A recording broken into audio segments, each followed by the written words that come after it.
Hi, I'm Laura Flanders of GRITtv, and we've just wrapped up 5 years of production. Imagine that, 5 years of an independently produced online TV project that's all about giving meaningful attention to the people we call the world's most important marginalized experts.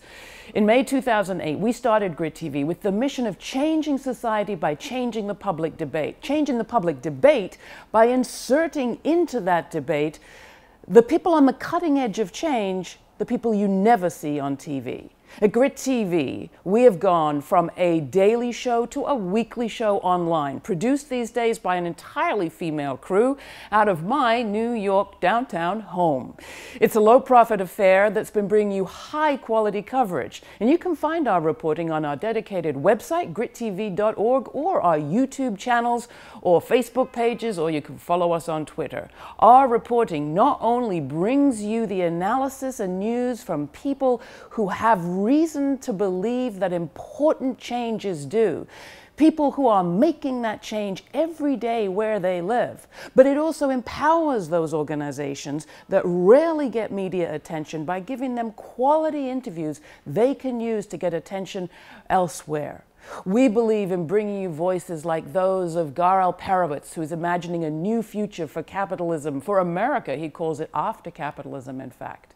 We believe in bringing you the voices of those who are organizing on the front lines, the workers who were never seen, who lived in the shadows of our economy, and who have increasingly been leading the charge when it comes to organizing in this new crazy global economy. People like Saket Soni and Aijen Poo and Sarita Gupta, Saru Jayaraman of the Restaurant Workers, or Bhairavi Desai from the Taxi Workers Alliance. We traveled all the way to Los Angeles this year to cover the AFL-CIO convention. We were the only TV media there, the only reporters on the ground at this historic once every 4 years gathering of the AFL-CIO.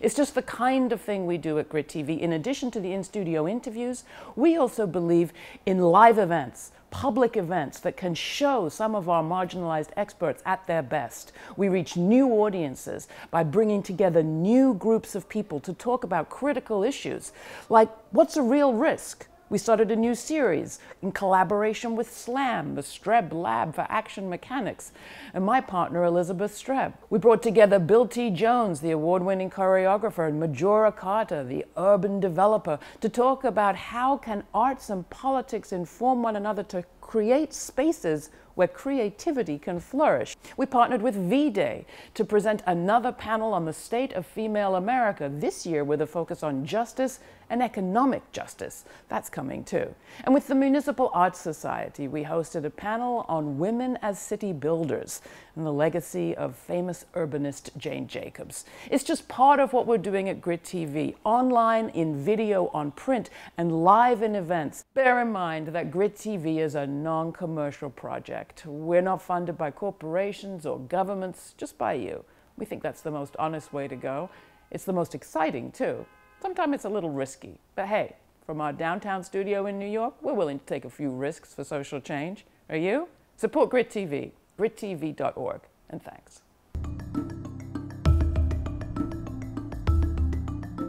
Nothing is having a more devastating effect on our society or our economy or our relations with the world than the wars the U.S. is currently engaged in, overt and covert. At GRITtv, we don't just wait for war to make headlines. We listen to the folks who are talking to the people in the countries where U.S. troops are stationed, and to those who are following the legacy of war years, sometimes decades on. What is it like these days for Afghans in the Pakistan region too, people living under drone attacks?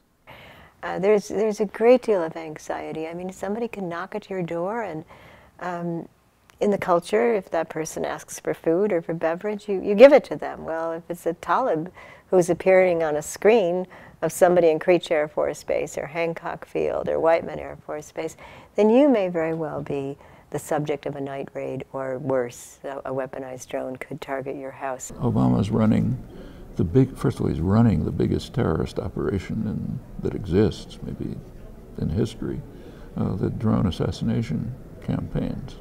And that has a reaction. People just don't say, fine, I don't mind if my cousin was murdered. They do mind. and they become what we call terrorists. That's just consider the way we react to acts of terror. Yeah, that's the way other people react to acts of terror. Every object touching my body right now, every article of clothing, is haunted by the suffering of the people who make it for us. And all of them, without exception, are working in places where there's been mass political violence, where perpetrators have won, and have, often with the complicity of the US, have kept people afraid, so afraid that the human cost of everything we buy is not included in the price tag that we pay for it. Almost all of our societies, whether it's the British Empire or the twin holocausts of the Native American genocide or slavery, and then segregation, all of our societies are built on violence where perpetrators win and write their own history. Right now, the media provides us such poor images of Gaza, images that only allow us to think of Gazans either as threatening, terrifying terrorists or hapless victims of an unfriendly fate. And Gazans themselves resent very much that depiction. They're incredibly resilient, incredibly joyful, incredibly vital bunch of people living under truly dramatic circumstances. And we hope that this book will serve to allow Americans and other people who can't enter Gaza on their own to see with their own eyes some sense of that vitality and that humanity. The commercial media is constantly telling us that the U.S. economy is in a recovery. Well, is your economy in a recovery? An awful lot of workers in this country say theirs is in the dumps. At GRITtv, we take a serious look at economic matters. We hope in an entertaining way. We also talk to workers. The work world is very different from what it used to be. We talk to people about what it's like to work in America today. We also talk about what new strategies workers are coming up with to organize themselves at a time when the conventional workplace is in many ways a thing of the past. Watch workers with some of the lowest paid, least unionized, and least secure jobs these days, and you see strikes and organizing at Walmart, at retail, and fast food joints across the country. The Walmart workers have just gone on their first sort of prolonged strikes, but mostly these have been one-day affairs. The workers are walked back in the next day with community members, elected officials. So this really does speak to a very different sort of array of tactics. Right. Talk about that array and what it means to you. I'm thinking of organizations like the Restaurant Opportunities Center, ROC, part organizing effort, part legal attack squad, right, suing employers for back wages, part kind of startup effort, encouraging groups of workers to start co-ops. Is this a union? Is this a labor movement? What is this? I mean, it's a labor movement, it's not a union. Right? And these are very different things, and they've always been very different things. And what we're seeing in this country, which has been pointed out by, I don't know how many people, quite a few, that unions in the traditional sense are fading, that the NLRB framework for organizing is less and less useful because employers have figured out how to get around it. The National Labor Relations Board. Right, and also in states where public workers have the right to collective bargaining at all, we've seen the Scott Walkers of the world attack it. So what you're seeing in any place where there's something positive going on in the labor movement, you're seeing this sort of social movement organizing. At a time when everybody wants to talk about personal responsibility, companies distance themselves from responsibility, and as a result, 42.6 million people have no boss. So they have no one to bargain with. They're not bargaining with their real boss. And for people back home who say, oh, not just another convention. Watch.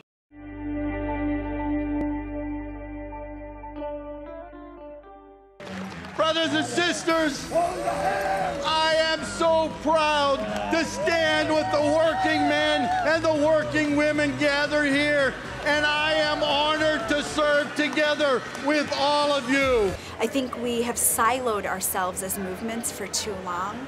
Workers' rights over here, broader economic justice over here, democracy over here. And really what we need is to weave these different movements together in a much more powerful way. We need to build a movement of all people who share common values, and to do that with the labor movement, whether it's people of color, whether it's women's movement, environmental movement, anti-poverty movement, all of the various movements that share our values. we need to come together and understand they're attacking us all. Well, in many ways, it's flipping the script, you know, because I think for generations we've really been used to workers gaining collective bargaining recognition, then a union coming in, right, winning a campaign. And once you establish that vote, then you're a bona fide union, and then you get to join. You can affiliate with the AFL-CIO. The way that we've done it is we're not waiting to win collective bargaining recognition. We're establishing ourselves as a mass-based, independent, democratic workers' organization. And through our affiliation of the AFL-CIO, you know, building our political power, our numbers, our strength, our resources to one day win collective bargaining. One of the things I'm most excited about coming out of 2013 is GRITTV's new collaboration with Yes Magazine. We're calling it Commonomics, a combination of video and print reporting looking at local, strong, living economies. Economies defined by what they give the people, not how much profit they produce for private shareholders. We produced a series on co-ops, worker-owned co-ops and consumer co-ops in the New York area this year. Look out for more reporting like that. We're excited to see the models that are out there, suggesting new ways we might prioritize our society. And we'll be grappling with the challenges too. It's the big topic. Can we arrange our economies differently? I think so. We do not have an economic problem. How can I say that? If you divided the current lousy economy up, it's about $200,000 for every family of four today, even in the horrible economic mess we're in. So we have a political problem of how to manage the richest economy in the world, and that's what we're talking about. How do you change the power that controls that economy? We decided to make a co-op because we were tired of our life being in someone else's hands. At Republic, they had walked away from our job. Then Seriously About the company, they had walked away from our job, and we hadn't walked away. So we had found out about the cooperative, and we started pursuing it. And lo and behold, here we are today. The only reason we've been able to persevere and get it done in only a year is because of the extraordinary potential that the cooperative has unlocked. Us opening up this plant, we have learned that we are so much more than what we thought that we were, because in opening up this plant, we have done our own electrical work, we've done the plumbing work, and all we thought we were just window makers.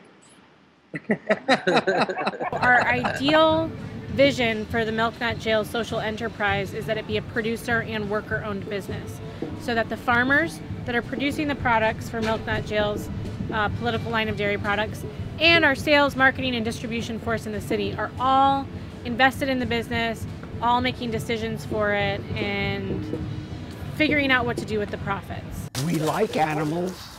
We enjoy raising animals, and that's why we do it. But there's no money in it. So, because the choice was poverty or a paycheck. Taxes, we have to support the food industry because our food supply, I feel, is tainted by greed. There has to be a way to support this kind of farm.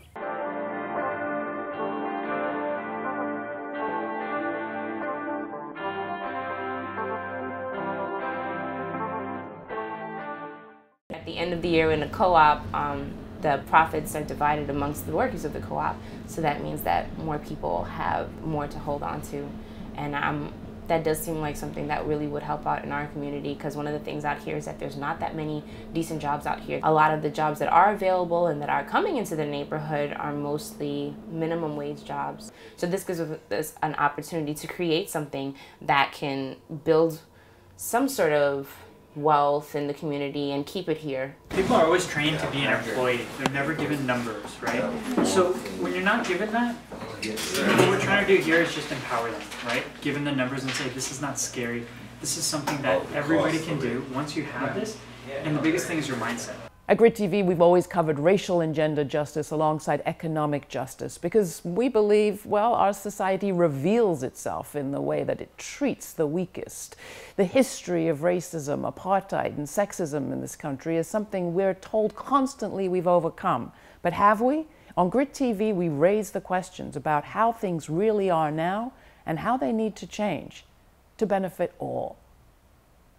One of the things we forget, because often our media encourages us to forget, is that Dr. King's march was a march also for jobs. What about that economic context? It seems to me these days we kind of put civil rights in one silo and economic rights or jobs in another altogether. So it's very important to remember that jobs was a demand. It was a critical demand because African Americans were discriminated in ways that resulted in economic oppression. Jobs were necessary in order for African Americans to be able to advance their rights and improve their situation. Jobs that pay living wages. Jobs that pay living wages, unlike so many that are being created today. But that demand for jobs was one of the demands that was really not met. You know, it would have required a substantive investment on the part of our government in order to create those jobs. And what we found was that in that period, while the white public did support the idea of civil rights, the idea that people should not be discriminated against based on the color of their skin, when real programs started to get set up, programs like affirmative action, for example, there was backlash. Just because a verdict is rendered doesn't end the inquiry as to whether or not any civil rights were violated. That seems to be what a lot of people just do not understand, particularly about the possibility of federal civil rights violations. Did the law make them do it? No. Is race a part of this case? Absolutely. Is racial profiling constitutional? Unfortunately, yes. Are there things that we can do? Lots of things we can do. This is my body, my body's holy. No more excuses, no more abuses. We are mothers, we are teachers, we are beautiful, beautiful creatures. Dance on the love, dance on my dream. Dance on the pattern of dance off the screen. Dance break the rules, dance off the pain. Dance turn it upside down, it's time to free. Now just remind people, you decided after this many years of V-Day that you were going to ratchet up the pressure and call for 1 billion women and the people who love them, I think you said. all the men and all the people who love them to rise. And the idea was that we've been doing this for 15 years and we actually hadn't ended violence against women. And our mission is to go out of business, and we're still doing what we've been doing. But also, we really wanted to say, look, 1 out of 3 women on the planet have been raped or beaten. That's absurd. And by the end, it was in 207 countries. We just saw that there were 600 million media impressions in the US alone and 500 million Twitter impressions. It trended in 7 countries. What the heck do you do next year? I think we've come up with a really exciting action, which is called 1 Billion Rising for Justice. And on February 14th, the call will be a worldwide call for women and all the men and women who love them, to support them, who have been raped or beaten, to go to their courts, their magistrates, their police stations on February 14th and press charges for the crimes that have been done to them. What is justice? Really looking at a new form of justice. I hope you've enjoyed this look back at 2013. Coming up next year, a whole lot more from GRITtv, including more risky talking events, more State of Female America panels, and more opportunity for you to connect with us, not just on the screen, but live and in person by contributing at GRITtv.org. Support the independent, women-led program that brings you the forward-thinking people of tomorrow, today.